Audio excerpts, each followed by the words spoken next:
Today's episode of the Watson Weekly podcast is sponsored by Commerce Tools. The world of commerce is fast-paced and constantly changing. Commerce Tools, the global leader in commerce and creator of the powerfully composable Mock architecture, enables commerce leaders to turn possibilities into reality.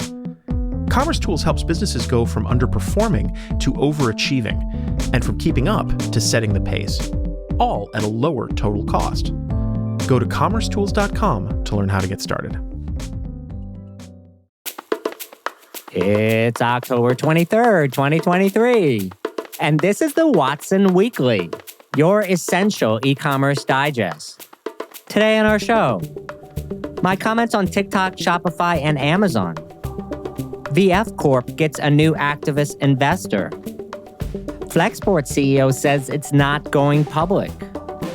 What should brands do about TikTok Shop? And finally, the Investor Minute, which contains 5 items this week from the world of venture capital, acquisitions, and IPOs. But first, in our shopping cart full of news. TikTok, Amazon, and Shopify, the interplay that will define the next 5 years. The forces that shape e-commerce are ever-changing and are often based on the actions of the major platforms in the market. I thought I might spend some time today reviewing TikTok, Amazon, and Shopify and how their efforts affect each other. TikTok is looking to train the next generation of consumer e-commerce creators and influencers on the platform, and it's not making the same mistakes as the other players in the past. Let's talk about TikTok and Shopify first. If you play out the trends over the next 5 years, Shopify could need TikTok more than the other way around, for a few reasons. TikTok already has the consumer's attention. Shopify is still in experimentation mode with Shop App and Shop Cash, and make no mistake, this is what Shopify is trying to recreate with these efforts. TikTok is creating its own app and fulfillment ecosystem independent of Shopify, and it's not content to rely on other parties. TikTok seems to understand that its influencers are the key to the whole game and has built its own on-platform affiliate program to feed its flywheel. TikTok is not repeating those same mistakes as Meta and is doing things that they didn't as well, and it's instead applying the Douyin Chinese playbook to create events and discount incentives. How about Amazon and Shopify? To expand Prime off Amazon, I've said many times that Amazon needs Shopify a great deal. On the Amazon platform itself, Amazon is under pressure from Walmart at the low end of the market and kind of Prime saturation or fatigue at the high end of the market, and potentially like product quality issues across the board. I mean, to be clear, these are all kind of high-class problems for Amazon, who is not going anywhere. The primary reasons for these issues I feel at Amazon are over-reliance of Amazon on third-party sellers, relative lack of listing and product quality enforcement, and relative rise of fulfillment capabilities in the broader market vis-a-vis Amazon. To be clear, I think Amazon's primary problem is product and price-related, not fulfillment-related. That to me points to more first-party sales going forward. In Amazon's favor, however, are AWS and advertising. These are high-margin businesses for Amazon that Shopify just has no equivalent of. Most of Shopify's recent monetization efforts, including payments, capital, and the ill-fated logistics business, were always lower margin. I would expect Shopify to both increase its Shopify Plus pricing in 2024, as well as to monetize its advertising offering outside of Shopify Plus. Let's discuss Amazon and TikTok for a moment. To continue to attract the next generation of consumer, it's possible Amazon could need TikTok more than the other way around also.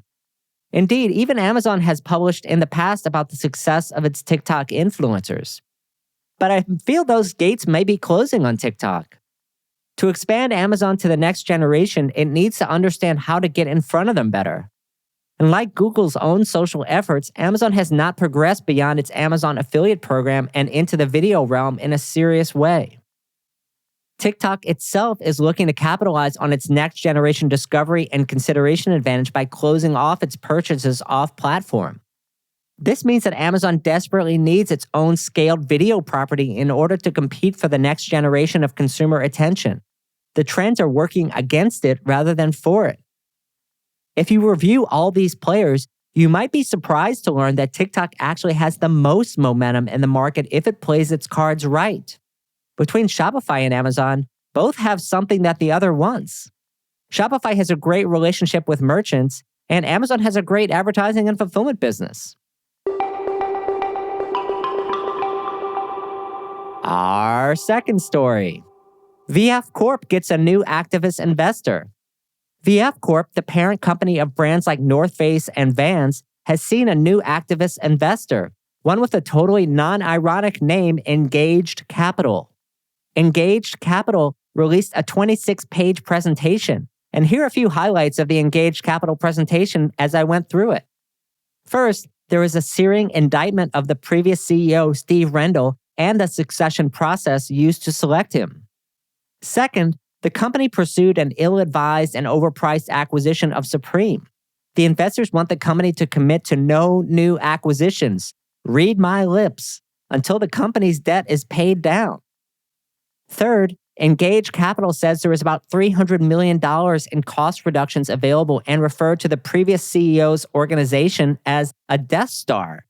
The investors plan to reinvest about a third of that into the business to accelerate innovation and restore brand autonomy. Fourth, the company should replace virtually the entire existing board with a slate of new members. My take? One word, ouch. First, it's never a good look to have your corporate structure compared to planet-killing Death Star, which destroyed millions of Alderaan citizens. Second, this is somewhat of an indictment of the holding company brand model. VF Corp tried to make itself look like a holding company, and similar to Ann Taylor with Ascena, the sum of the parts seem to be less than actually the parts themselves. VF Corp stock is up sharply on the news, which is almost never a good sign for the company because it indicates the market also believes that serious changes need to be made at the firm. And I think everyone would agree with that. I can't say I'm surprised, and I for one would vote for any plan which puts the brand and their customers first rather than surrendering to a corporate parent.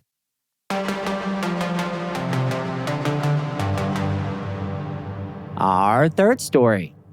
Flexport not going public soon. You think? Flexport, last week, the CEO was interviewed by Wall Street Journal, who set out a few ambitious milestones for the company.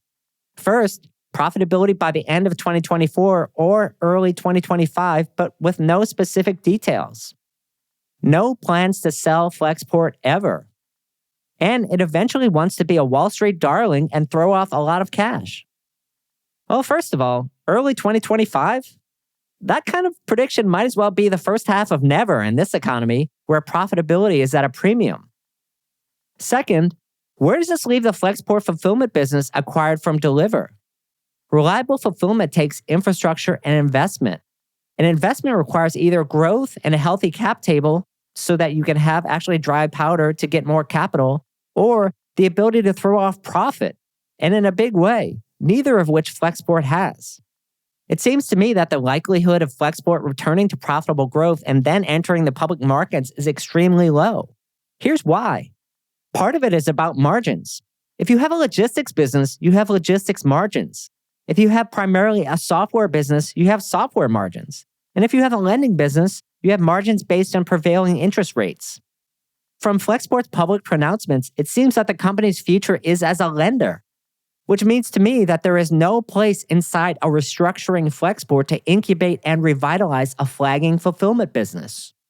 Also, can we say the quiet part out loud for a moment? Shopify did not sell Deliverr because its services were growing and successful. Full stop. If the Deliverr part of Flexport is ever going to succeed, which didn't Flexport CEO just say it was the future of the company? It actually needs a founder's ability to edit, or it needs to be sold off, or both. Either way, there is just about zero case for a failing Shopify cast-off fulfillment business succeeding outside of a shrinking Flexport anytime soon, with or without Shopify's endorsement. The sooner Flexport comes to terms with this, the faster it can improve or restructure. For Shopify's part, despite Shopify CEO's endorsement of the Flexport CEO, it may be time to cut the cord on the partnership and move to a more marketplace-based approach. Let me write the headline for Shopify for a moment. Hey guys, we tried to pick one platform that worked for all of our merchants for fulfillment. That didn't work out.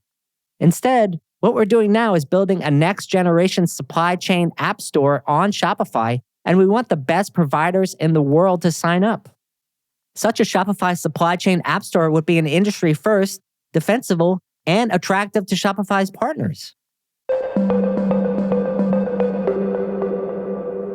And our last story.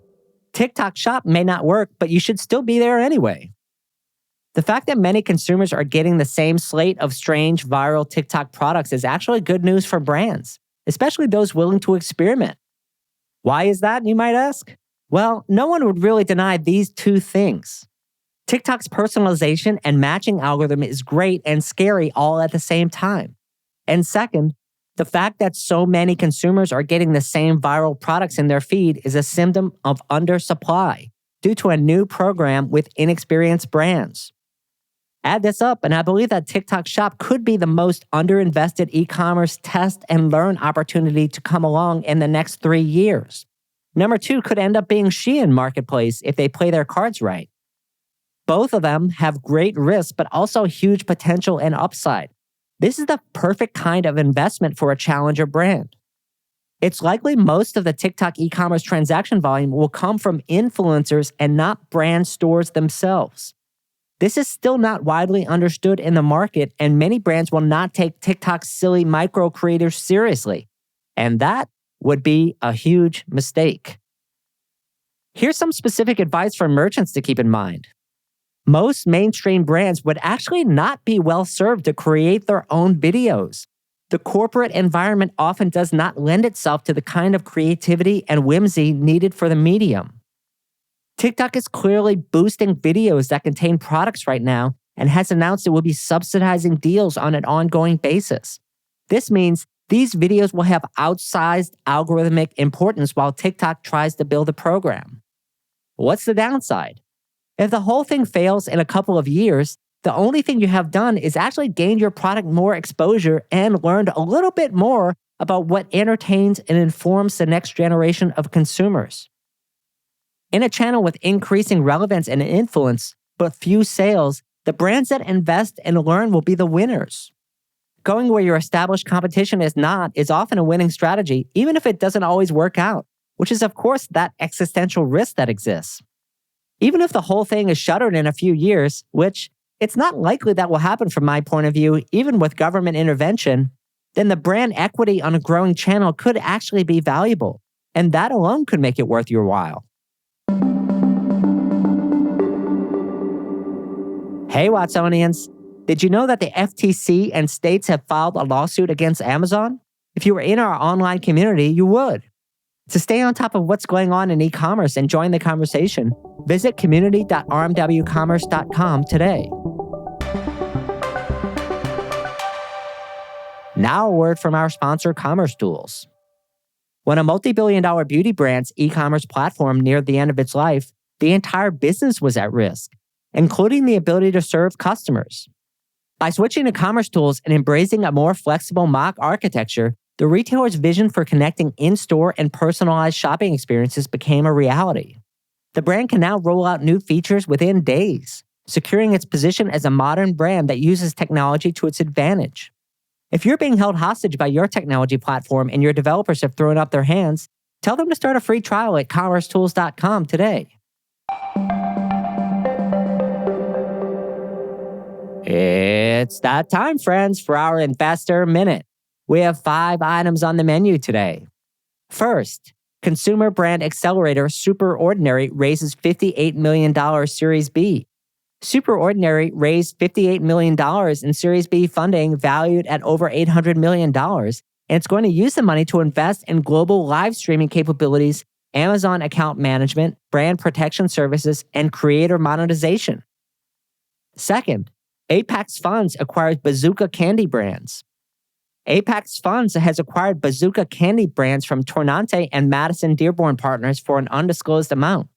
The company will focus on distribution growth, product innovation, geographic expansion, and the strategic acquisition of brands in complementary categories. I'm actually kind of glad that the amount to acquire Bazooka is undisclosed.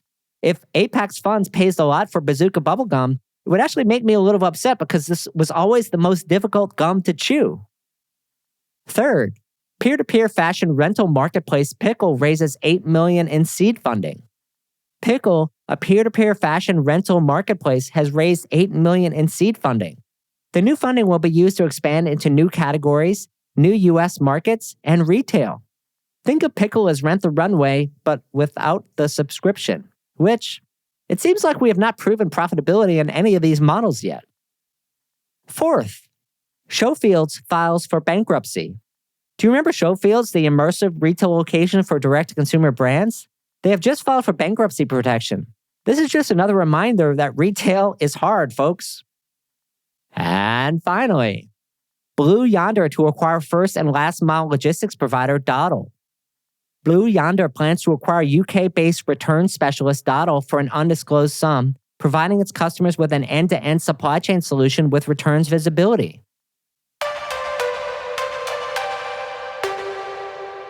Today's final word for the week will be shutdown.